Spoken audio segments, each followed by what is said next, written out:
Roger, I want to need 28 tests on these two vehicles on Julius. 055, 250, Chris. 10250, 1 minute flight call. Sterling Wilson, this is 250. Hold your transmission for 10 until after flight call.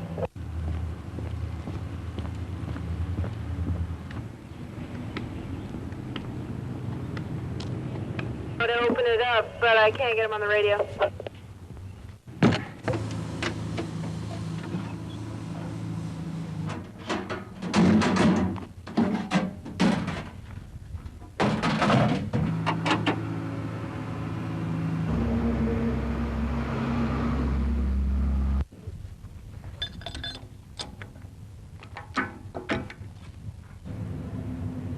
Hold on, I'm lost.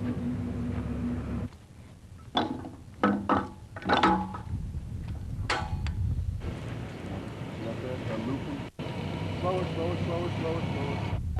25013. 13, I copy the cannons operational. Roger. 555.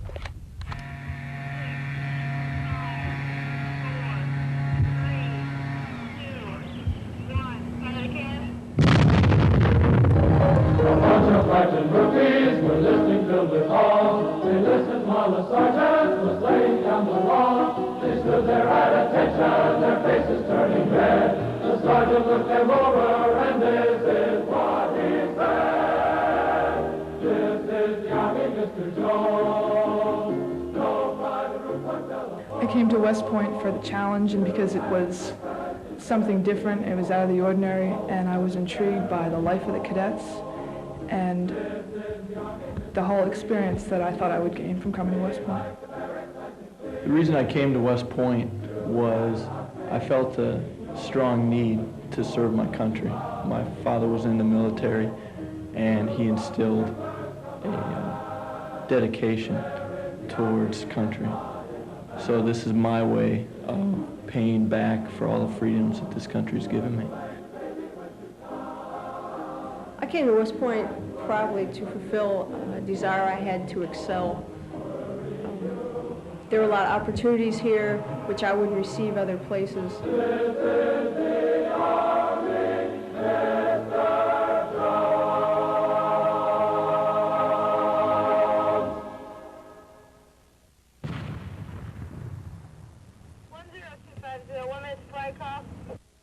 Roger, I want to need 28 tests on these two vehicles on Julius.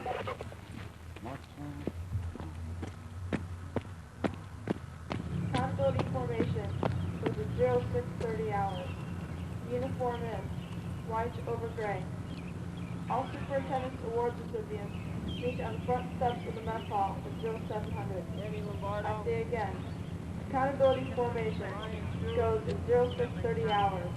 The uniform is white over gray. All superintendent's award recipients meet on the front steps of the mess hall at 0700 hours. Probably what makes West Point unique is the discipline that is established here in the system. I think it makes a cadet a different kind of person. Andy, you down, start over there. Fernand, you want to start him down over there? We've got the whole corps coming on to practice. These people are the top 5% academically in our class, and the AAA awards with athletic awards. And so we're practicing getting them lined up, and we're going to practice what they have to do to come up and get their awards, so they have an idea before we bring everybody out here. I think the thing that makes West Point unique is that it's a total person concept. If you go to another school, it may be academics, it may be athletics, but West Point works on the whole person, the discipline, the honor. Honor is very important. They just work on all the edges and not just one or two. Order!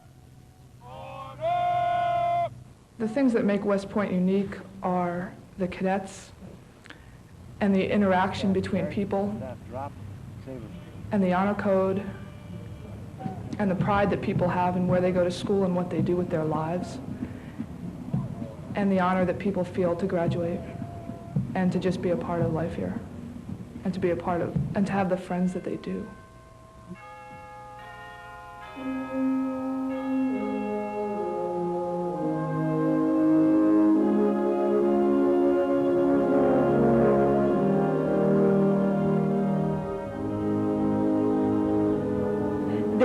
proud traditions at West Point. Dealing with Sedgwick and his spurs, that you would get into full dress. The tradition goes that the night before term end, if you get in full dress uniform with the full dress hat and the saber or the rifle if you're underclass, and you march out there and you spin the spurs, that will bring you good luck. Now, we're not the only ones that know about the tradition. You go up to the monument, you salute it, you spin the spurs, and you back up and you salute it again. It's supposed to bring you good luck and you won't fail. I've never failed a class. I've gone to a lot of classes failing, but I've never failed a class.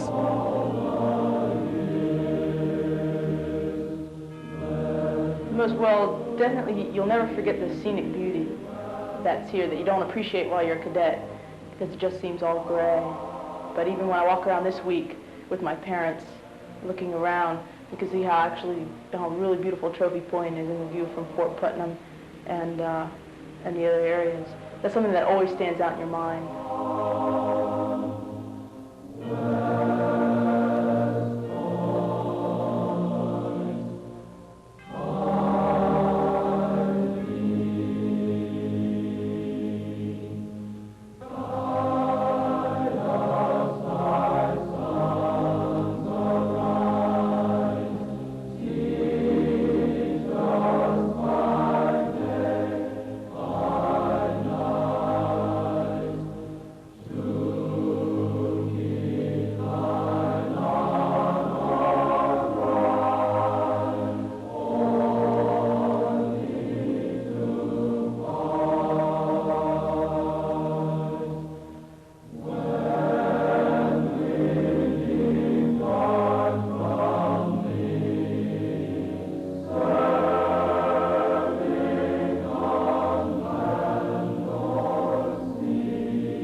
Very proud tradition and the sort of backbone of the nation feeling that you get here, as well as, of course, the honor code. To me, that is very sacred, you might say.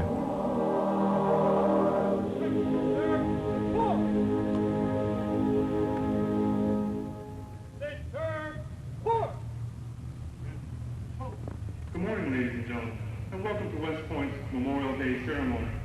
This ceremony is being conducted by the 1st Battalion, 1st Infantry, which is garrisoned here at West Point.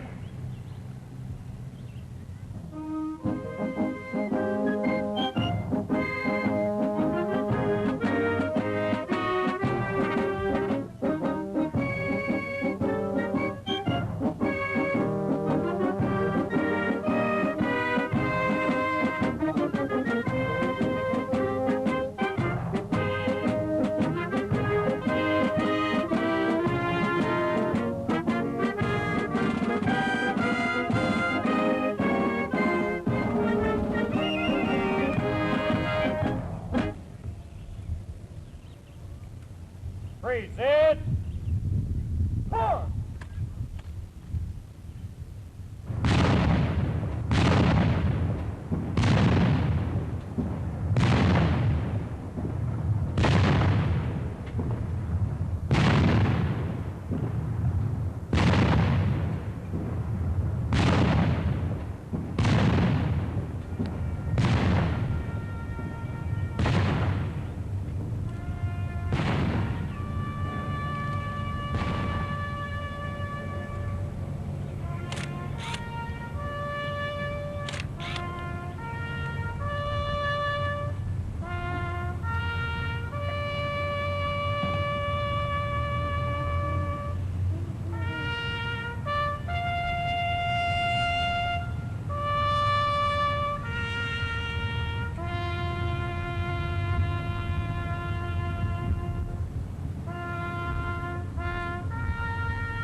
Order! Pull!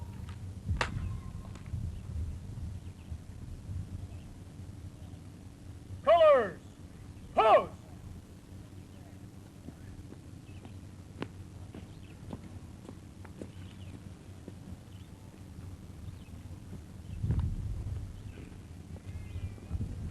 This concludes the Memorial Day ceremony. Thank you for joining us today.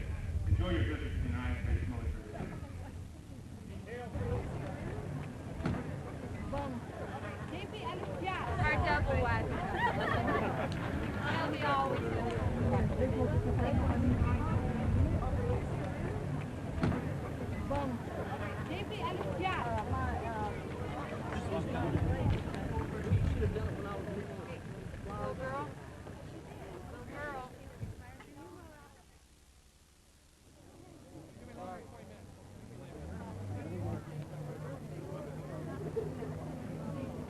The plebes think that this parade is the recognition parade, and the first class laugh, and they know that it's the graduation parade.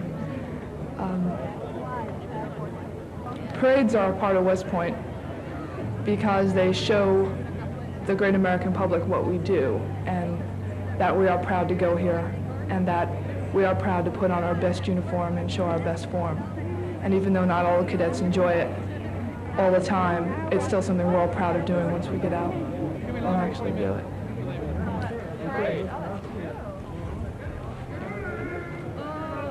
Well, it's a nice feeling to know it's the last one. A slight feeling of sorrow and parting, you might say, but it's overwhelmed by the details of just getting out of here. For me, more than anything, this is a time for me to show my thankfulness and my gratefulness to my parents. All right.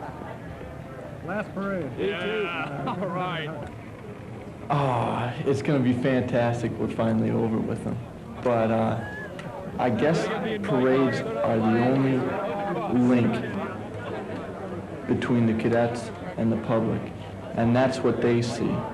So even though it's kind of a pain for us, it's nice to show them, and today especially our parents, that we're doing it for them. It's their parade today. Good afternoon, ladies and gentlemen, and welcome to United States Military Academy. Today, the United States Corps of Cadets will conduct the graduation parade. For today's parade, spectators are reminded to stand and render appropriate courtesies for our national anthem. When the colors pass for positions, it is appropriate for civilians to stand with the right hand placed over the heart. Spectators are also reminded not to smoke or drink and to refrain from loud talking during the parade.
Forward.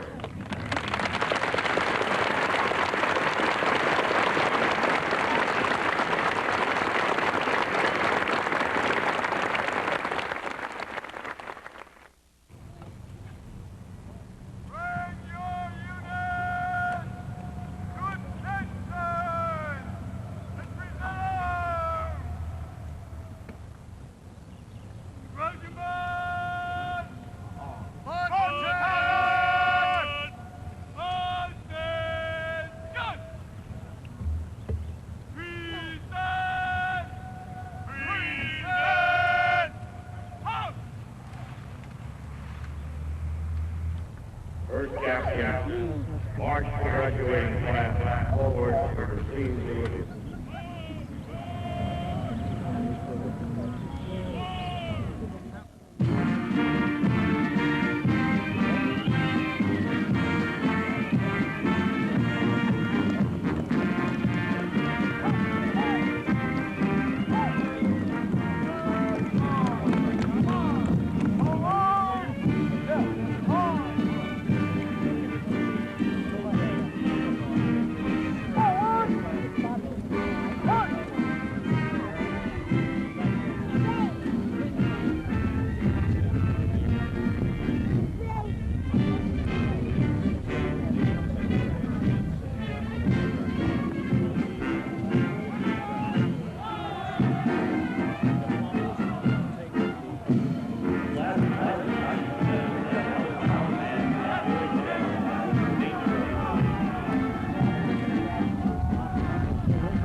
As a first aid, and this being the last parade, we're the reviewing party. Whereas we always parade in front of somebody else. The rest of the Corps, minus the firsties, are going to parade in front of us. And they're going to be saluting us and paying their respects. It's a pretty good feeling knowing that I'll be graduating, being a first aid and going up to the front and having everybody else parade in front of you.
plebe recognition ceremony is the end, it marks the end of a long year of the fourth class system, where after the graduation parade, the plebes shake hands with everyone in the company, and everyone talks to them and calls them by their first name, and they're recognized as being a part of the Corps of Cadets finally, and they're recognized for their endeavors and for having succeeded through a long year, and they're finally ready to take their part in the upper class system. So it's the end of a terrible year. Made it through. Recognized. Here's the name right here. Don't put this. My name's Greg. How you doing? One thing that I found out at West Point is people make West Point more than anything else. They have a saying in the Navy, they teach you how to take care of ships. In the Air Force, they'll teach you how to fly a plane. But in the Army, they train you how to take care of people. He's waiting on you. Here's the mother. Oh, get in here. Get in here. We're one big family, and that'll stick with me until the day I die. Come fill your glasses, fellows, and stand up in a row to singing stanzas mentally. We're going more to go. In the Army there's sobriety, promotions very slow. So we'll sing our reminiscences of many havens, oh many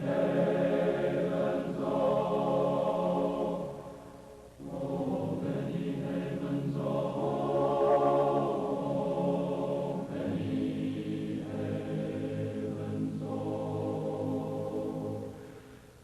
We'll sing our reminiscences of many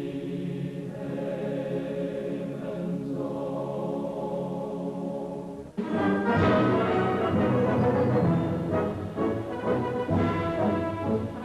All you gallant soldiers and the story you shall hear of the trials and tribulations of an army engineer. Like every other soldier, he took his whiskey clear from General Scott, and you shall not just whiskey, wine, or beer. He's a hell of a, hell of a, hell of a, hell of a, hell of an engineer. A rambless gate from any state and nothing does he fear.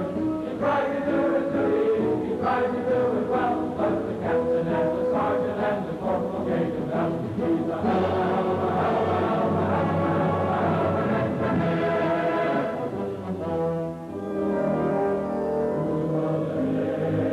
Ladies who come up in June will live upon the dune. Here's hoping they be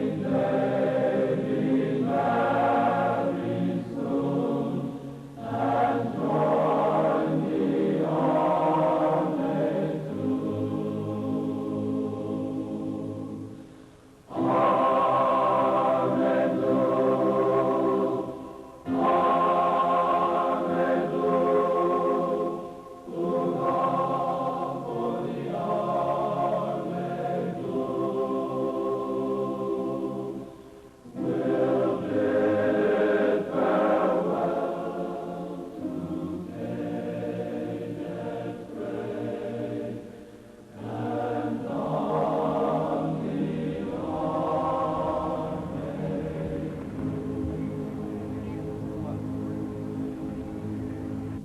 I have to compliment my family on their support is how I made it through West Point, and with God's help, I don't think that there's any other way I could have done it.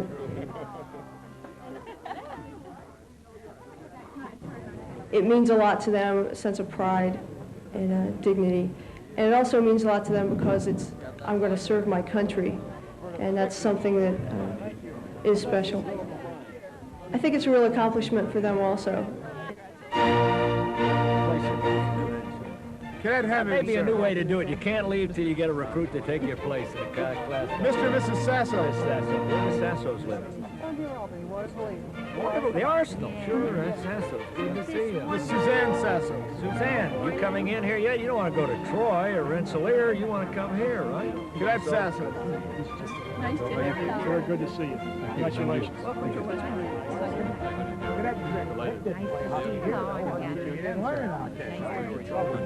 Spellman, you are one wonderful fellow. Love you a lot. So wonderful. Very well.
I guess I should say first that if it wasn't for my family and for their support, I never would have survived 4 years.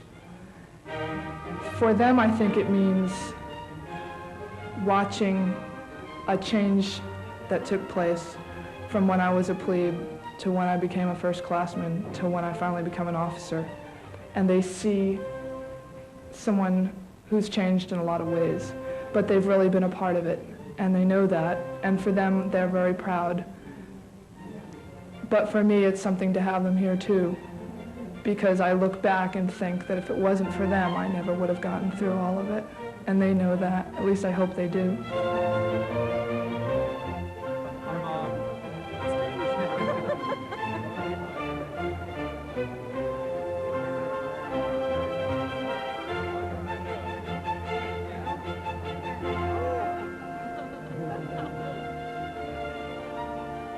As far as graduation week goes, for cadets, it's a lot of running around, but it's really for the parents, for the friends and the family, because everything is geared for them.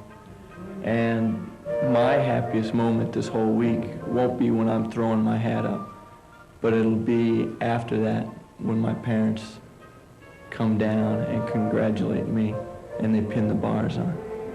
Because just seeing them happy makes me happy. It sounds corny, but that's the way it is.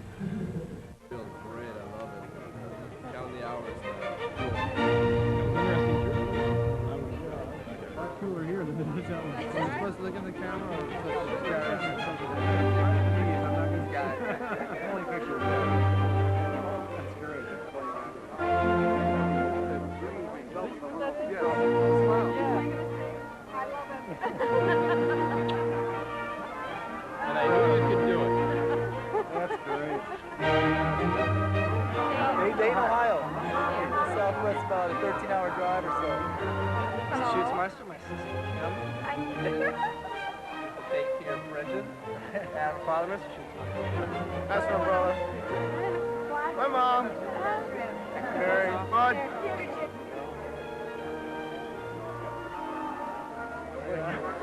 Family? Yep. Where are you folks from? Virginia? Virginia. Harrisonburg. Harrisonburg, all right. Yes.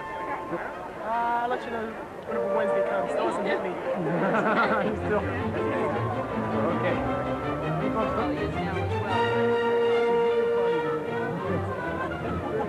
my mother. I just want to clear one thing up, right? The more stripes you have, the time you screwed up. Okay.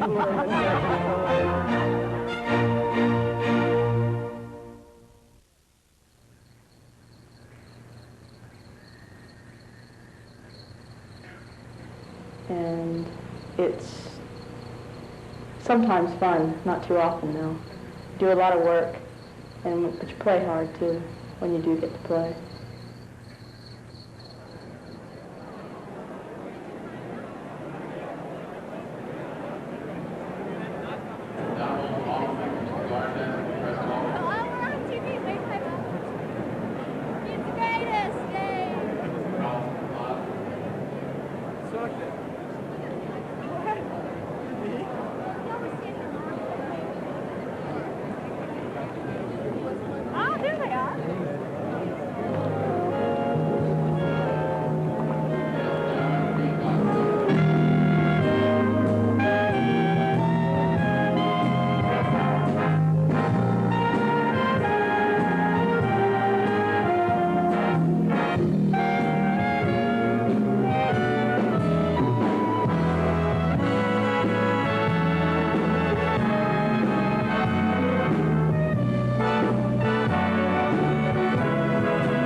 For all the parents.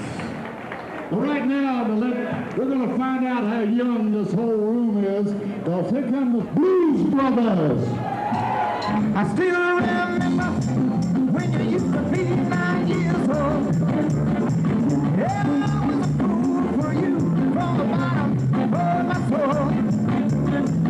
Now that you're grown up, all you love to know where you want to live.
Signal test.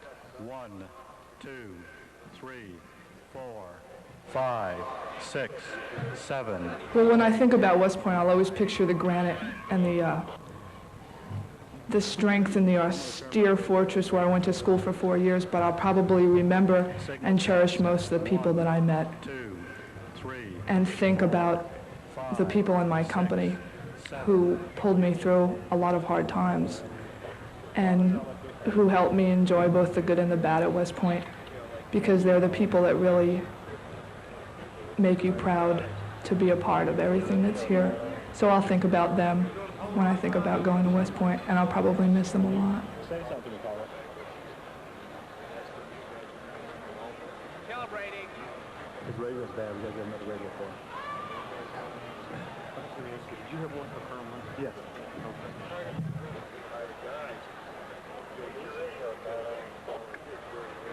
Probably the people I've encountered here will stay in my mind the most. The situations and experiences I've had here have been great, but the people are probably the most unique people I've ever met, and it's been fun to get to know people and share with them the experiences that we've gone through.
What a beautiful day. Good luck. Thank you. You know, fellas and gals, you didn't get here just on your own. And you're smart enough now to know that. We are the results of great care and love from our parents and ministers and scout leaders and school teachers and friends. And I want you to stand now and to your parents, give them some return of thanks. Turn back and clap for them.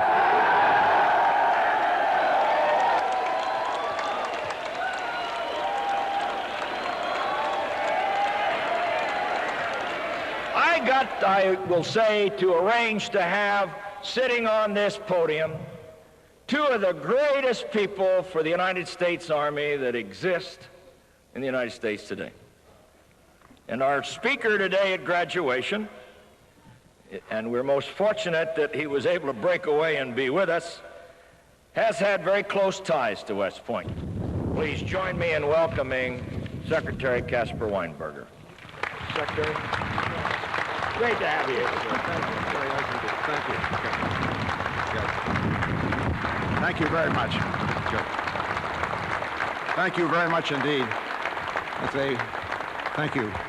Sit down. A very generous, a very over-generous introduction, and I'm very honored indeed to be here. And I certainly think we owe a great deal either to Willard Scott or to his namesake for this magnificent day, and we are very grateful to him. I'm also grateful to him for omitting the actual year of my graduation from Harvard, which is so far back that I think he didn't have it on his sheet, but it's a very tactful way to begin, and I'm grateful indeed for that. But I'm particularly honored by this opportunity to talk with you, this 1986 class. I'm honored, and I think it's fair to say that I'm a little unnerved as well, because there's something about this hallowed place that, along with this ceremony, that shows one just how far one's reach can sometimes exceed his grasp. Because here I find myself, and I would like very much to impart some new and some undiscovered truth. I'd find myself longing to attempt, as Milton put it, things unattempted in prose or rhyme. But if West Point inspires such great ambitions, it also rebukes it, because West Point is a monument not to new truths, but to abiding truths, and not to things unattempted, but to things already attained. And the solemn oath that you will shortly take is more than a promise. It's really a promise to serve those truths and to preserve all of those attainments. And in taking that oath, you'll enter into a covenant that stretches back and forth across the centuries, a covenant with generations who won the freedom that is now our birthright as Americans and we take so much for granted, and also a covenant with the generations who will, God willing, someday inherit that freedom from you. And now this quality of faith is yours to impart to the thousands of men and women, some you've never met, some you perhaps never will, but whose lives you will surely change for good or for ill. For many of these young soldiers, these abstract concepts of duty, honor, country will find their concrete form in you. Your soldiers will look on you and do likewise. I rather envy them that privilege. Field Marshal Montgomery once said in a speech to a group of fellow officers, "Never forget, gentlemen," he said, "the politicians. It's up to us to lead them." And then he paused, "up the garden path." When I look out at the beauty of these surroundings and at the spirit of West Point graduates, well, I can think of a lot worse fate than being led by you up the garden path. And on this special day, your families and your friends and your teachers and your well-wishers, we're all here to follow you a little way up the path to your next great challenge. We all hope very much to draw from your commitment to service, your self-command, your enthusiasm and your faith. We all hope to draw some new strength to meet our own challenges. We want to look on you and do likewise. And we wish you Godspeed, because our future and the future of freedom depends on you. Thank you very much.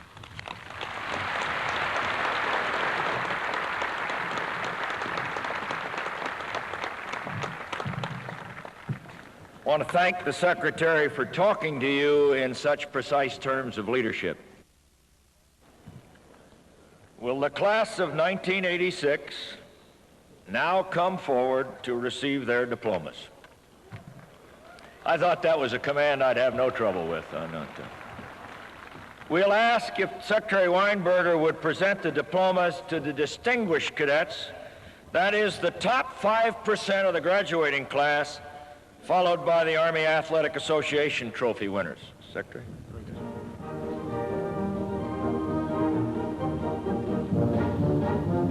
Michael R.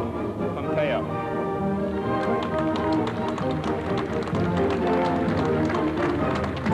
Mark W. Thompson.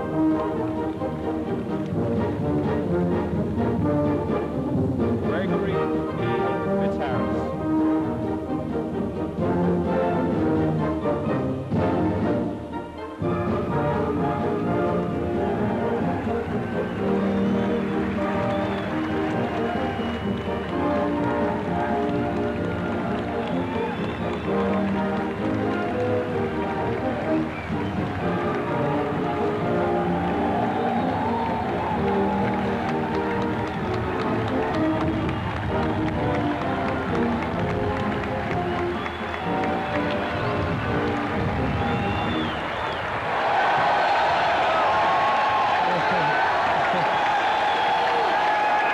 Sometimes the way you wave those, I have a feeling that some of you didn't think you'd get there.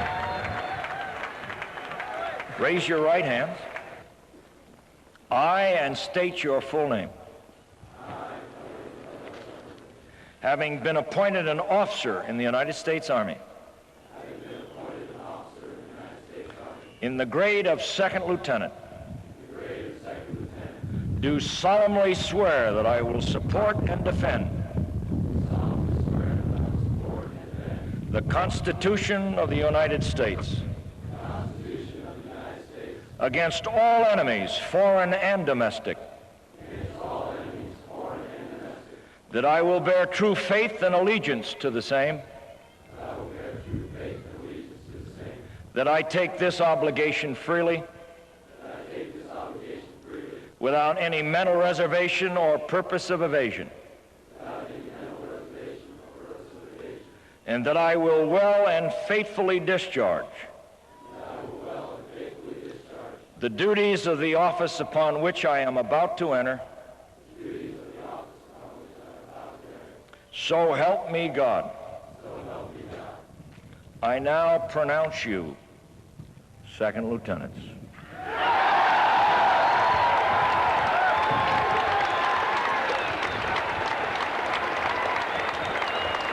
Commandant, would you take command of this outstanding group of second lieutenants?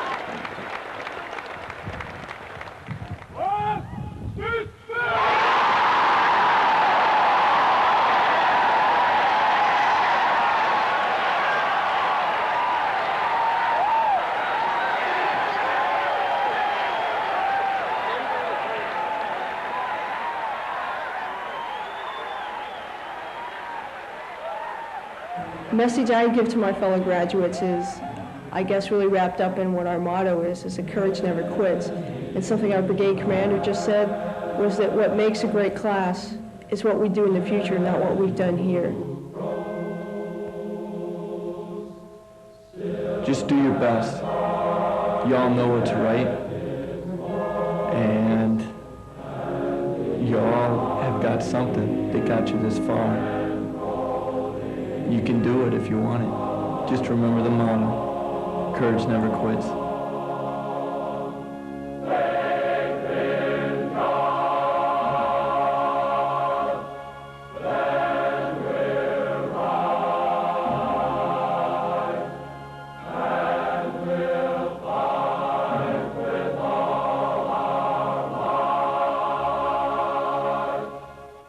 Good luck, Godspeed, and thank you for making my 4 years a special time.